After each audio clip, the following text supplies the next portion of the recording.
The search team halted at the rusted rail bed as the early winter wind cut across the exposed gravel, and the flashlight beam caught a small metallic glint near the frost-hardened soil. A watch lying impossibly alone, its face cracked yet still ticking in the silent dawn that morning there. If you like stories like this, make sure to subscribe and like the video. In Columbus, Ohio, the winter of 1973 settled over the city with a stillness that seemed to mute every sound except the slow rumble of freight trains crossing the rail grid just east of downtown. The watch found near the tracks did not immediately belong to any current missing person entry, but its presence, positioned deliberately rather than dropped, became the pivotal hinge that would separate a routine lost property report from the early formation of a cold case.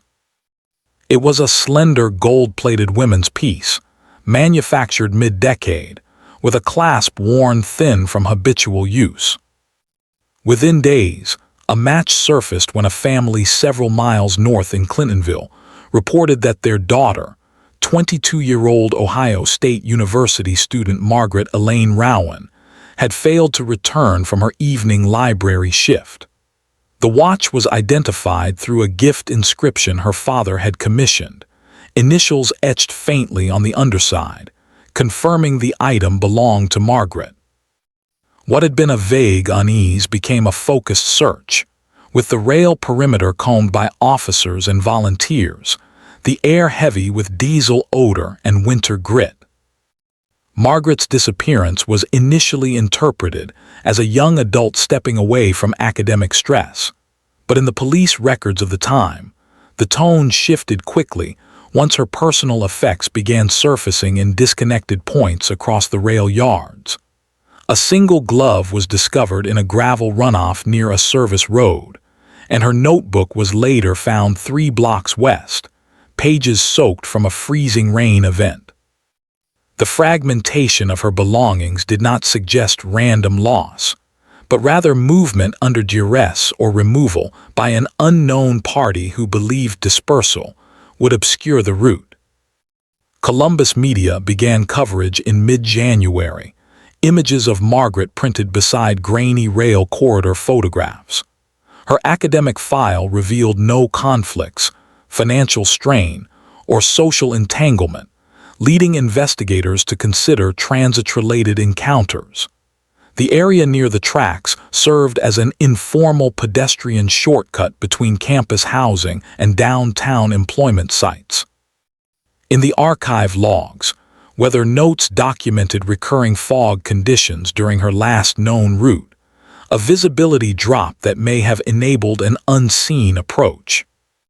State Bureau of Criminal Identification agents joined local detectives, employing footprint casting along embankment mud, chemical soil analysis, and pattern comparison with rail worker boot prints. No match surfaced. Without a body, the case drifted into procedural limbo by late spring. The watch, sealed in a climate-controlled evidence drawer, became the only physical anchor preventing the file from closure. Over months, the Rowan family maintained newspaper notices, porch lights left on, and weekly inquiries to the precinct, small gestures attempting to keep Margaret present in institutional memory. By the time the file moved to cold case status, Columbus had expanded its transit grid, and the original rail yards underwent partial redevelopment. In 1991, nearly 2 decades later, a construction dig converting an obsolete switching platform uncovered human remains sealed beneath industrial fill. Dental comparison confirmed Margaret Rowan. The soil composition contained metal shards consistent with 1970s rail maintenance debris, narrowing the burial interval to her disappearance window. The watch's cracked crystal now aligned with estimated time of concealed interment, likely damaged during the forced descent into the subgrade layer. Forensic anthropology indicated no prolonged outdoor exposure, supporting rapid concealment following death. Toxicology, though limited by decomposition, detected residual barbiturates, legally prescribed at the time but atypical for Margaret's medical history. Autopsy notes, revised in 1991, pointed to asphyxiation indicators without traumatic skeletal evidence, suggesting controlled compression rather than blunt force. Investigators mapped work rosters from 1973 rail employees, isolating personnel with access to decommissioned platforms and late-shift corridors, narrowing suspect profiles based on presence, opportunity, and transport capability for rapid burial. Among archived employment logs, one name persisted: Raymond Holt, a night maintenance foreman who had resigned abruptly in early 1974.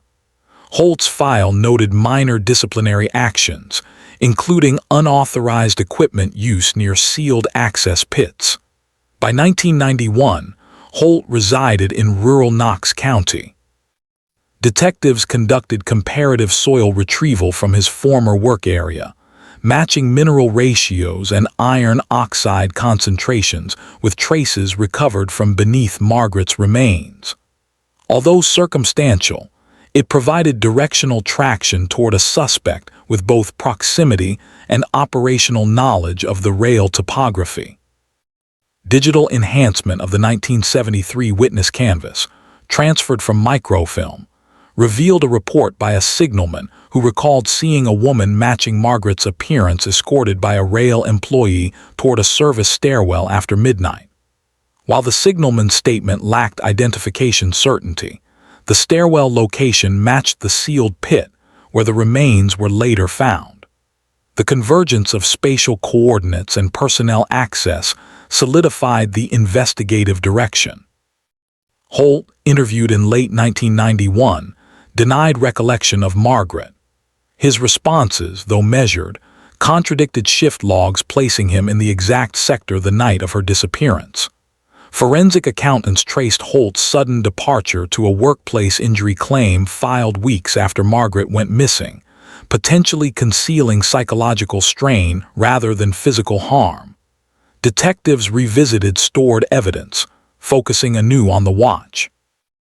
Minute fiber residues embedded in the band were re-examined using updated microscopy, revealing textile matches to Holt's uniform jacket issued only to supervisory staff. The fiber linkage, paired with soil concordance and access opportunity, enabled prosecutors to convene a grand jury in early 1993. Holt was indicted on charges of homicide and unlawful concealment of remains.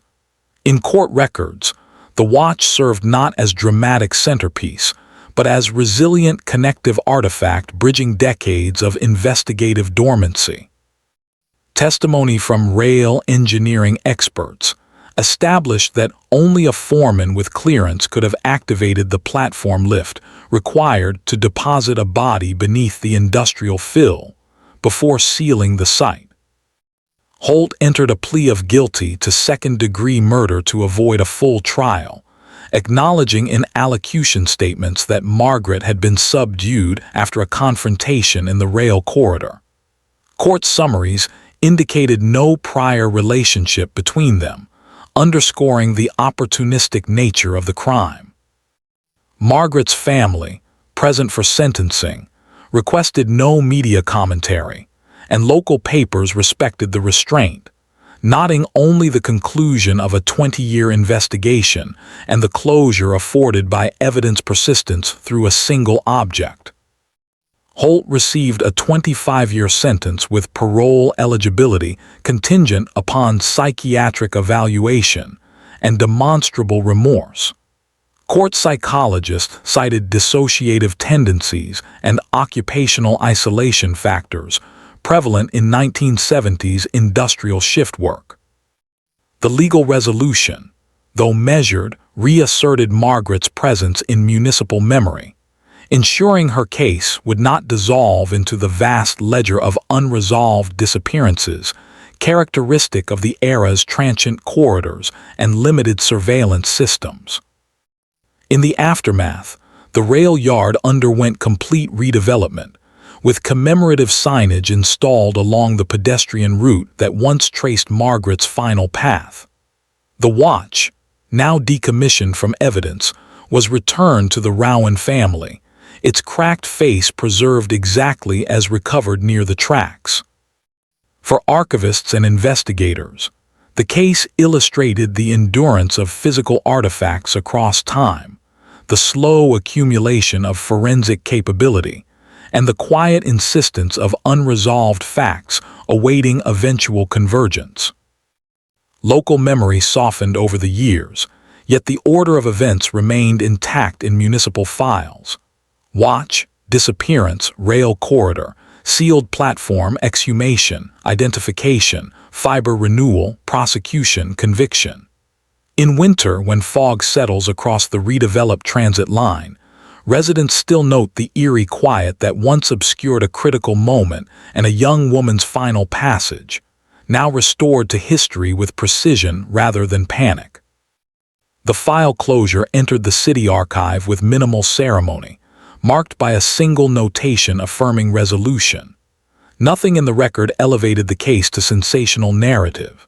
Instead, it remained an instructive template for cold case methodology in a city evolving faster than its infrastructure could register.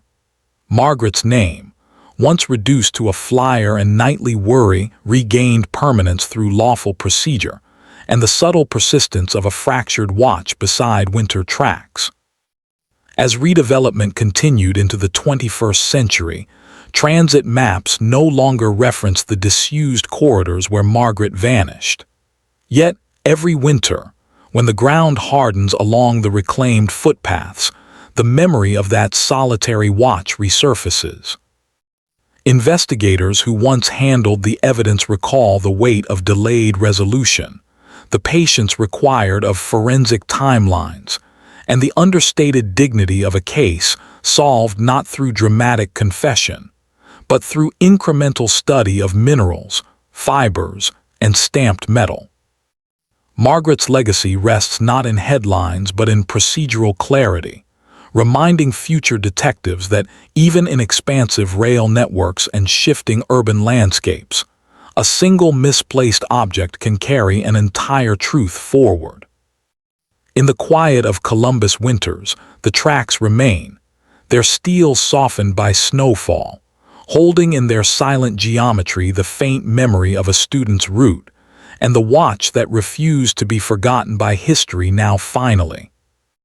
The decades that followed Holt's conviction placed the Rowan case into a distinct category in the Columbus archives, one reserved for resolved disappearances, whose answers emerged not from confession or witness revelation, but from the endurance of physical remnants. The watch, catalogued for years in storage, evolved from a simple timekeeping accessory into the hinge, connecting a lost student's route, a concealed burial site, and a rail worker whose routine familiarity with steel, ballast, and maintenance gaps enabled one of the city's quietest crimes. As the city expanded, investigators and archivists traced how urban construction patterns, shifting transit corridors, and industrial repurposing often hid evidence that later resurfaced in unexpected phases of development. Margaret's recovery served as a template in lectures given to state forensic units emphasizing infrastructural awareness when missing persons vanish near transport corridors. Within the Ohio Bureau case review sessions, Margaret's file became exemplar material in cross-department education, not because her narrative was marked by dramatic elements, but because the investigation illustrated persistence against deteriorating traces. Names of rail supervisors, shift records, and maintenance logs, documents often disregarded in typical homicide proceedings, featured prominently in this reconstruction. The Cold Case Division emphasized that work rosters, transit blueprints, and engineering clearance lists remain as vital as DNA swabs and autopsy photographs. Margaret's final hours were never fully reconstructed in granular detail, Yet investigators established enough directional truth to align recorded presence, physical access, and possession of operational keys needed to seal the site. As forensic science advanced, analysts returned to evidence not to overturn the verdict but to refine accuracy. Hair fragments retrieved near the watch, stored carefully in acid-free packaging, were subjected to mitochondrial sequencing unavailable in the early 1990s. The profiles, though degraded, lacked active matches in federal databases, but cemented the exclusionary framework against unknown assailants. The surrounding soil core samples, once evaluated primarily for mineral content, underwent spectrum-based analysis assessing industrial particulates. These particulates aligned with machinery lubricant used exclusively at the rail yard the year Holt supervised night shifts. The evidence did not expand the list of suspects. Instead, it narrowed historical possibility, removing any residual ambiguity that might have circulated in legal appeals. Holt's parole hearings, commencing after mandatory sentence intervals, were noted in public record but drew little community attention. He remained largely silent during proceedings, answering procedural questions with brevity.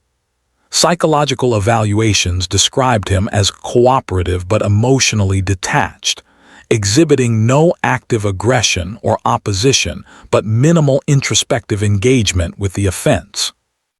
The Rowan family, when present, declined to read statements, choosing private observance over direct confrontation.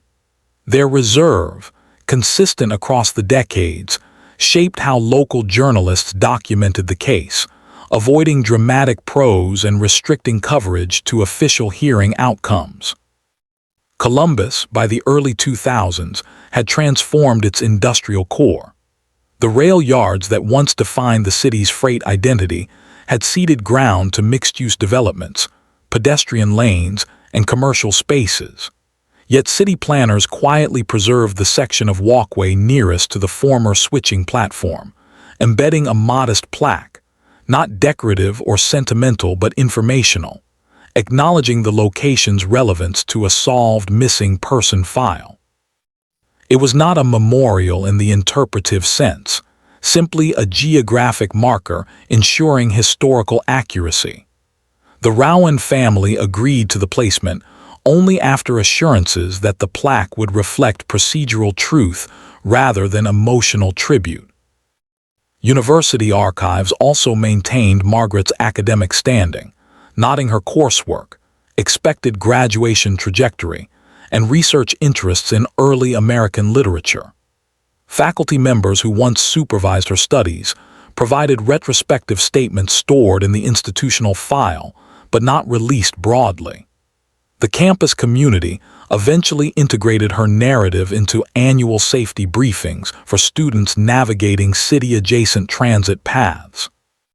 In these briefings, her case served not as deterrent fear, but as demonstration of investigative longevity in circumstances where immediate clarity is absent.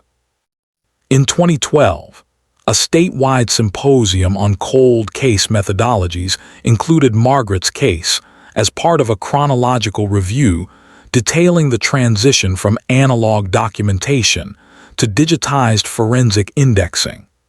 Speakers emphasized the value of unembellished record-keeping and careful evidence retention. The watch, still in family possession, was referenced not as symbolic artifact, but as demonstration of how personal items, when cataloged correctly, preserve trace fibers and adhesives that withstand decades of oxidation. Students attending the symposium recorded the presentation without emotional inflection, noting timestamps, chain of custody principles, and storage temperature protocols. Later that year, a quiet initiative emerged within the Columbus Police Department to re-examine all transit-adjacent disappearances predating 1980.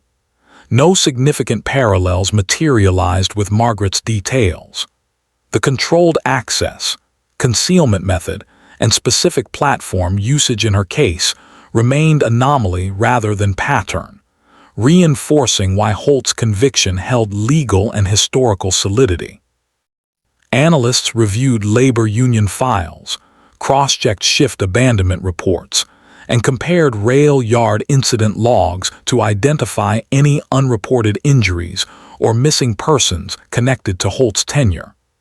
The absence of any additional link underscored the singularity of Margaret's case in his occupational span. Holt's final parole hearing, recorded in a simple transcript, resulted in denial. He never contested the decision nor filed appeals. In the years leading to his passing, medical summaries described age-related decline rather than psychiatric instability. His death generated no commentary beyond a small county notice. With his passing, legal custodians marked the Rowan matter as fully concluded, investigation resolved, perpetrator deceased, evidence unchallenged. Margaret's file transitioned to historical classification, stored in temperature-controlled archive stacks, alongside resolved cases whose answers had arrived long after their openings. Columbus, now several development cycles removed from the rail era that shaped Margaret's timeline, refrained from narrative reinvention. No dramatized retellings surfaced in anniversary articles, and the Rowan family avoided interviews, maintaining the quiet dignity that characterized their presence from initial disappearance through legal resolution. The municipal archives, however, preserved the procedural depth of her file for criminological study. Her name appeared periodically in academic texts discussing cold case evolution, not highlighted for emotional resonance but for procedural discipline. In winter months, when the city's skyline reflects pale sunlight against frozen sidewalks, the pedestrian path along the former rail line remains in operation. Commuters traverse it without awareness of its investigative legacy. Only at close inspection does the embedded plaque reveal factual summary: a missing student, a discovered watch, a concealed burial beneath industrial ballast, and eventual resolution through forensic persistence. Passers-by seldom pause to read it, yet its presence ensures historical coordinates remain intact, unobscured by redevelopment. For cold case analysts reviewing historical precedents, Margaret's file endures as exemplar not in drama but in restraint. It illustrates that solved cases do not always culminate in narrative clarity, emotional catharsis, or elaborate confession. Instead, they often conclude through quiet, evidence-led convergence, steady review of archival fragments, and processing of materials stored for decades awaiting advances in science and administrative will. Her timeline reinforces that time does not erase truth when preservation is methodical, chain of custody unbroken, and investigative focus steady. As city soundscapes shift from freight horns to commuter rhythms, the memory of the watch near the tracks no longer carries terror or rumor. It is simply part of municipal record, a key in the chronology of forensic development. The platform that once concealed her remains is now inaccessible, buried below modern foundations, yet its coordinates persist in surveyor maps, linked directly to an inscription on a recovered timepiece, and a precise point in winter dawn where investigators once knelt to examine metal glinting against frost. For archivists who rotate case files every quarter, the Rowan documents receive standard handling, gloves, humidity protection, digital duplication, and no embellishment.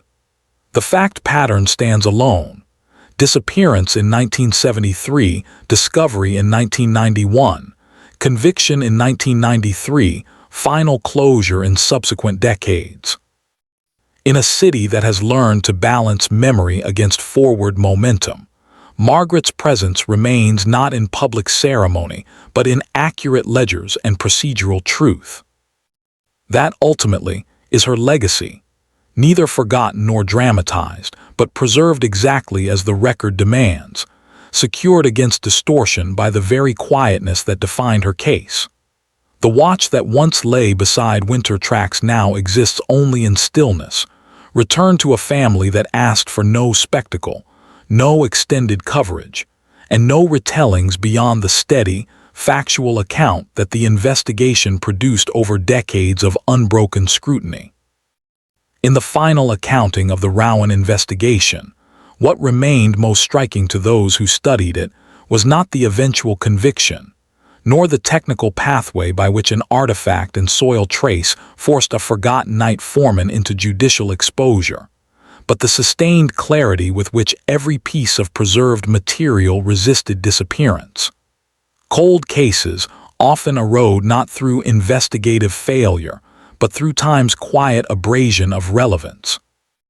Yet in this record, the watch, soil, fiber, and location held their alignment across decades.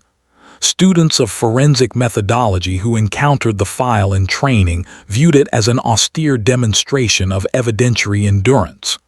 There were no narrative ascents, no digressive suspect webs, no late confessions or coded letters. Instead, the case progressed from absence to presence through rigor and delay. Within professional circles, the Rowan file came to represent the category known internally as dormancy without disintegration. It is a classification rarely invoked because evidence in most long-term cases tends to disperse, degrade, or lose chain-of-custody precision. Margaret's belongings, however, were secured meticulously from the earliest days of her disappearance. As developments advanced in laboratory technology, her materials accommodated each update, providing new readings without introducing contradiction. In forensic culture, where many archives sit unresolved or unidentifiable, this coherence carried weight beyond its immediate resolution. The Columbus legal community referenced the case when considering reform measures that would later shape state retention standards. In 2017, a policy revision recommended extended preservation windows for items recovered in transit-adjacent disappearance investigations. While Margaret's name was not explicitly attached to the amendment, the case file informed the rationale in committee notes. The justification cited the potential for infrastructural redevelopment to reveal long-concealed remains or objects previously inaccessible during initial sweeps. The city's evolving geometry, documented in construction permits and planning schematics, underscored how the physical landscape could hold answers that digital archives alone could not. Similarly, the Ohio State University campus police incorporated the Rowan timeline into internal briefings on unresolved student disappearances predating widespread surveillance.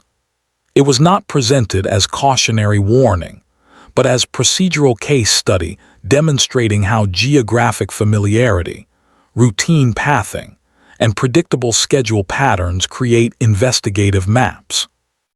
Margaret's consistent walking route, though ordinary in her daily life, became essential to understanding how access and opportunity intersected for the perpetrator. This was central not as moral instruction, but as historical framework illustrating vulnerability within industrial corridors before campus transit redesigns and improved lighting grid overlays. Media, which often seeks narrative curvature or sensational contrast, largely refrained from revisiting the Rowan story after the early 1990s. What coverage existed remained confined to municipal release summaries or academic reference. There were no anniversary specials, dramatized reenactments, or retrospective editorials.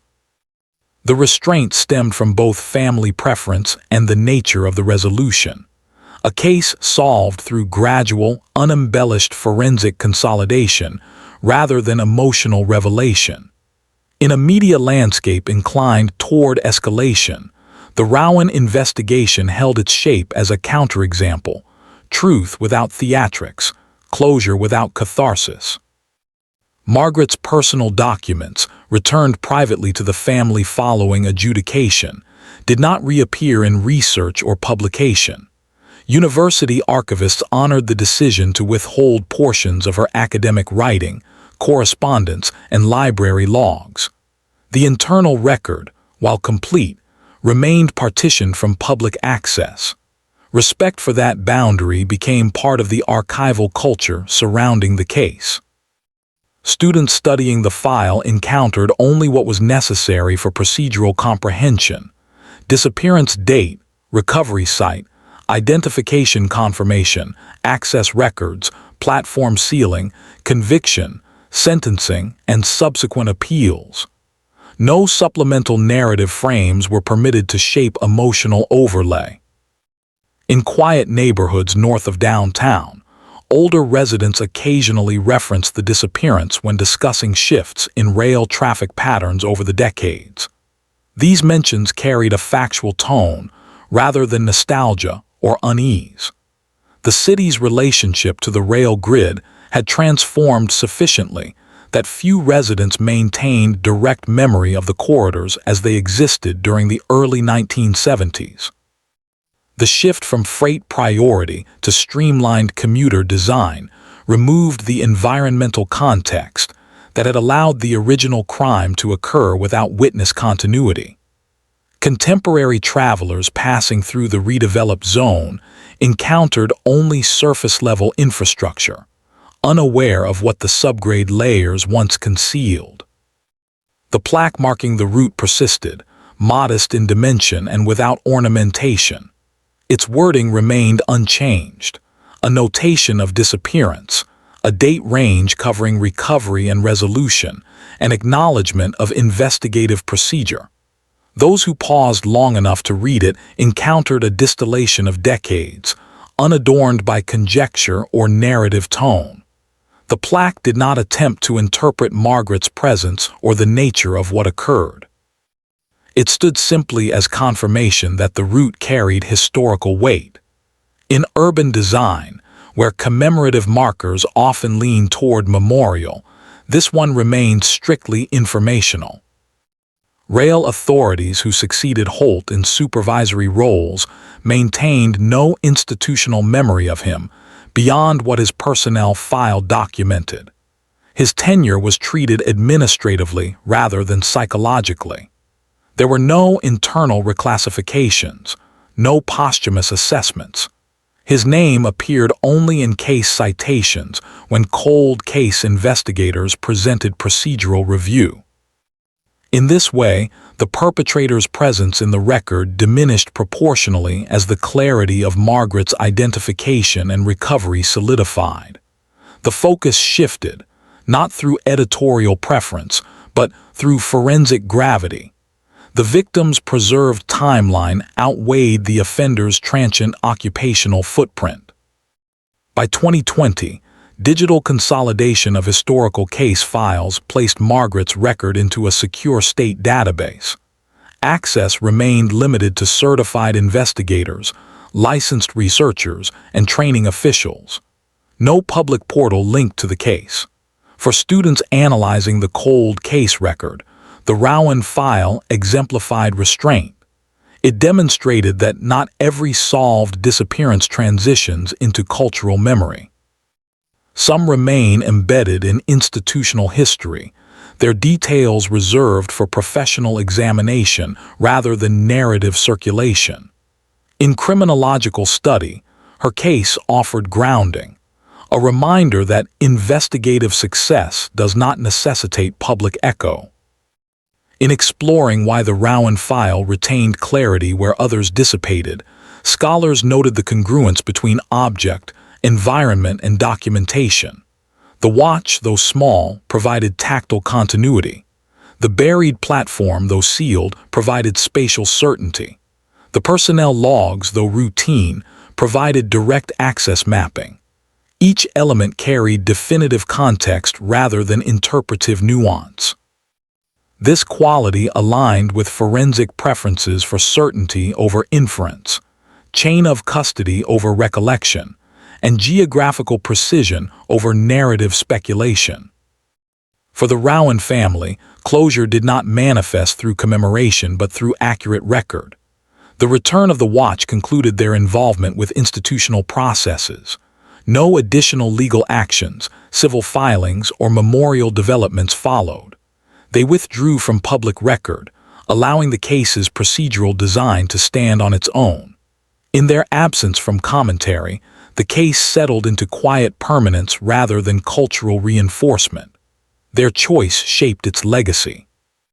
Today, the former rail zone functions as pedestrian infrastructure, intersecting commercial developments and residential buildings without overt sign of its historical role. Beneath paved surfaces and foundational concrete lie the sealed strata once excavated to recover remains. The geography shifted, but the coordinates did not. Survey maps maintain permanent trace of the original platform, now irrelevant to transit scheduling but essential to investigative history. Trains no longer run through that corridor, yet in archived blueprints and marked diagrams, its presence is immovable. In closing, the Columbus 1973 investigation stands as a rare resolution where evidence bore the narrative burden without embellishment, without myth, without public retelling. A watch found near tracks in winter, a sealed platform unearthed nearly 20 years later, a solitary suspect bound by access rather than confession. These elements formed a linear, unadorned path to truth. Margaret's disappearance, once absorbed into the hushed anxiety of a city's industrial dusk, now resides in precise documentation. The case's integrity rests not in emotional resonance, but in procedural completion, the quiet finality of a solved file that requires nothing further from history.